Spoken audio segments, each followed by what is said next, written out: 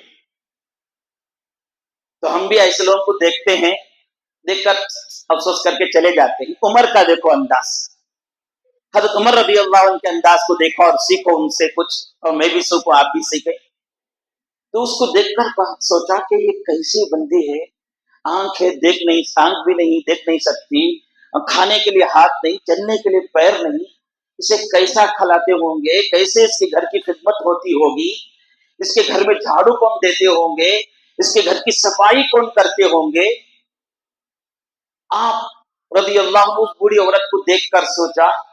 اس کے بعد اس کے پاس جا کر پوچھتے ہیں،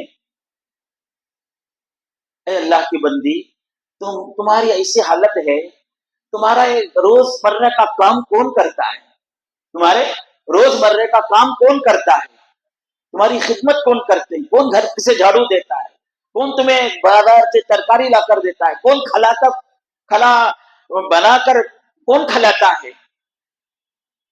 تو اس اپاہج عورت نے کہا کہ پتہ نہیں، ایک بندہ رات میں آتا ہے، بڑے ہی اندھیرے کے وقت میں آتا ہے، میرا گھر جھاڑتا ہے، صاف کرتا ہے، اور میری ضرورت کی چیزیں لا کر میرے سامنے رکھ دیتا ہے، میں کھا لیتی ہوں.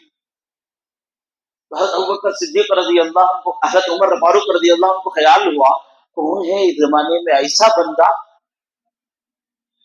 تو دیکھنا چاہیے. بلکہ رات کے اندھیرے میں ایک پیڑ کے کنارے کھڑے ہو کر چھپ کر دیکھ رہے تھے، کون آتا دیکھیں گے.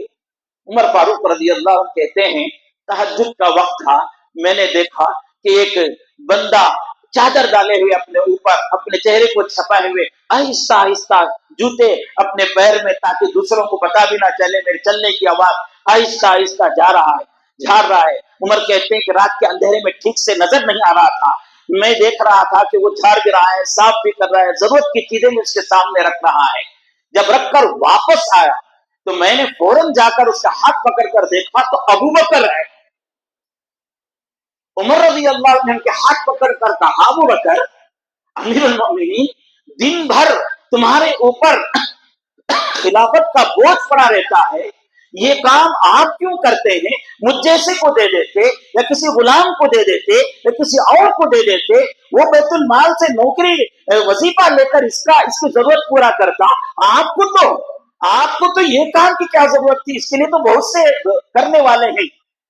تو ابوبکر صدیق رضی اللہ عنہ جواب دیتے ہیں، عمر، میں امیر المؤمنین ہوں، میں یہ مسلمانوں کا خلیفہ چنا گیا ہوں، مجھے ان لوگوں پر بڑا منتخب کیا گیا ہے. کل قیامت کے دن عمر سے نہیں پوچھا جائے گا، کسی غلام سے نہیں پوچھا جائے گا اس بوڑھی کی حالت کے بارے میں، مجھے پوچھا جائے گا. امیر کو جو ہے اپنے مامور کے، اپنے ماتحت میں رہنے والوں کی ساروں کی ذمہ داری، سب کو خوش کرنا اور سب کی ضرورتوں کو پورا کرنا امیر کی ذمہ داری ہوتی ہے. اس خدمت کے بارے میں اللہ مجھ سے پوچھے گا، عمر تجھ سے نہیں پوچھے گا، کسی غلام سے نہیں پوچھے گا، ابوبکر سے پوچھے گا. اس سے ابوبکر اس کی خدمت میں رات میں پہنچ جاتا ہے. میرے عزیز و بزرگوں، ہم کو بھی اپنی اپنی جگہ پر کچھ نہ کچھ پاور حاصل ہے. ہم اپنی اپنی جگہ پر امیر ہیں. ہم سمجھتے ہیں کہ امیر ہونے کا مطلب، حاکم ہونے کا مطلب، بڑے ہونے کا مطلب صرف آرڈر کرنا ہے اور ڈرانا ہے، دھمکانا ہے، کام لینا ہے. صحیح، حضرت ابوبکر صدیق سے سوچو، حضرت ابوبکر صدیق سے سیکھو کہ آپ جو ہے امیر بنے تو اپنے ماتحتوں کی اتنا خیال رکھے. دوسرا سبق اس میں ملتا ہے، ہر نوجوان کو، ہر مسلمان کو دیکھو، حضرت ابوبکر صدیق رضی اللہ عنہ سماجی خدمت، معاشرے کی خدمت میں اتنے بڑے ہو کر بھی ایک معمولی عورت کی خدمت کے لیے اپنا وقت نکال رہے ہیں. ہوں گے اپنے وقت کے آپ آفیسر، ہوں گے آپ اپنے فیکٹری کے حاکم مالک، ہوں گے آپ کسی مدرسے کے بڑے، ہوں گے کسی اسکول اور کالج کے پروفیسر، ہوں گے آپ بڑے تاجر، ہوں گے آپ بڑے ملازم. آپ اپنے وقتوں میں سے وقت نکال کر قوم کے اور امت کے لوگوں کی خدمت کرنے کا جذبہ بناؤ. حضرت ابوبکر صدیق رضی اللہ عنہ سے ہم یہ سیکھنا ہے. حضرت ابوبکر صدیق کے اور بھی بہت سے عظمتیں ہیں، انشاءاللہ میں آئندہ آپ کے سامنے بیان کروں. دعا فرمائیے اللہ تعالی ہم سب کو عمل کی توفیق نصیب فرمائے. آخر میں یہی پیغام دوں، عظمت صحابہ کا عنوان شروع ہونے کی وجہ یہی ہے کہ ہمارے سامنے کوئی آدمی چاہے سامنے بیٹھ کر یا کسی مسجد میں بیٹھ کر یا کسی یوٹیوب میں آ کر یا فیس بک میں آ کر یا انسٹاگرام میں آ کر یا کہیں بھی آ کر صحابہ میں سے کسی بھی صحابی کے بارے میں گستاخی کرتا ہے تو ہم اس کی بات کو نہیں مانیں گے، سنیں گے نہیں، اس کو دیکھیں گے نہیں، اس کی بات کو سنیں گے نہیں، اگر کان میں پڑ جاتی ہے تو ایک کان سے نکال دیں گے، کیونکہ اللہ نے صحابہ کے بارے میں کہہ دیا رضی اللہ عنہم ورضوا عنہ، اللہ ان سے راضی، وہ اللہ سے راضی، اللہ نے کہہ دیا وَكُلًّا وَعَدَ اللَّهُ الْحُسْنَى، ہر ایک صحابی کے لیے جنت اور مغفرت کی ضمانت میں دیتا ہوں، تو پھر مجھے کیا حق بنتا ہے، آپ کو کیا حق بنتا ہے کہ ہم ان کی شان میں کچھ باتیں کہیں، ان کے مسئلے کو، ان کی لغزشوں کو اللہ کے حوالے کر دیں۔ اللہ نے ان کے لغزشوں کے ساتھ بھی ان کو رضی اللہ عنہ کہا ہے۔ اللہ ہم سب کو عمل کی توفیق نصیب فرمائے۔ سبحان اللہ بحمدہ، سبحانک اللہم بحمدک۔